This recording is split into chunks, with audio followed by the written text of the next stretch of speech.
এত বিতর্কের জন্ম দিচ্ছে কিছু ডেলি ব্লগিং, সেই বিষয়টা তো সমাজে একটা প্রভাব ফেলছে। মানে মানুষের ব্যক্তিগত জীবন বলে আর কিছু নেই। কিছুদিন আগে এরকম একটা বিতর্কিত ঘটনা দেখলাম যে আমার ব্যক্তিগত সমস্ত কুটকাচালি আমি সামাজিক মাধ্যমে দিচ্ছি। এটা কি একটা মানসিক বিকার ভাবো, নাকি কিভাবে তুমি ব্যাখ্যা করো কিছু ডাক্তারি নয়, পরিভাষায়? সিম্পল। আমি মনে করি এগুলো এটা একটা কারণে এগুলো হচ্ছে।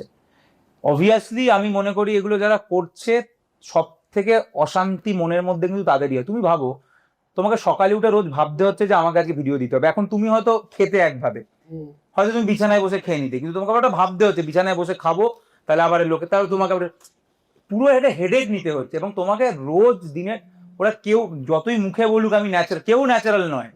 ন্যাচারাল তো শুরুর দিকে ছিল যখন ও পপুলার ছিল না, যখনই ও পপুলার হয়ে গেছে এখন কিন্তু প্রতিটা স্টেপ ভেবে ভেবে এরা করে।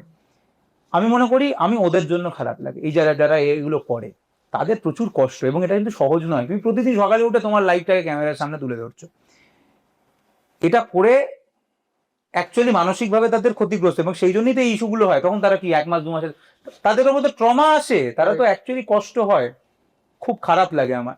কিন্তু দেখো এটা বরাবরই ছিল।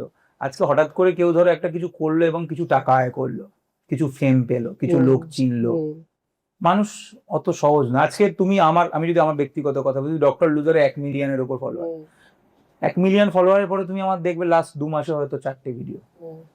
কারণ আমি আমার ব্রেনকে এটা বলে নিয়েছি যে আমি একদমই ফলোয়ার ওপর দৌড়াবো না, বা আমার যেদিন মনে হবে সকালে উঠে যে আজকে একটা ভিডিও বানানো দরকার সেটা বানাবো, যেদিন আমার মনে হবে না আমি বানাবো না।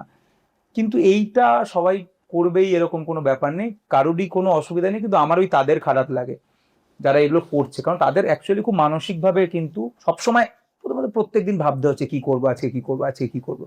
আর অবভিয়াসলি জীবন দেখাচ্ছে, সেটা তো অবভিয়াসলি আমার তো মনে হয় দেখানো উচিত না, ব্যক্তিগতভাবে আমি এটা মনে করি। কিন্তু এবার ওটা থেকে টাকা আসছে, ফেম আসছে, তুমি অ্যাকচুয়ালি আমাদের হাতে কিছু নেই। আমরা এখানে বসে ঘন্টার ঘন্টা আলোচনা করতে পারি, লোকে আলোচনা করে দেখবে সবকিছু নিয়ে, রাজনীতি, চায়ের দোকান, অনেক, কিন্তু আমাদের কিচ্ছু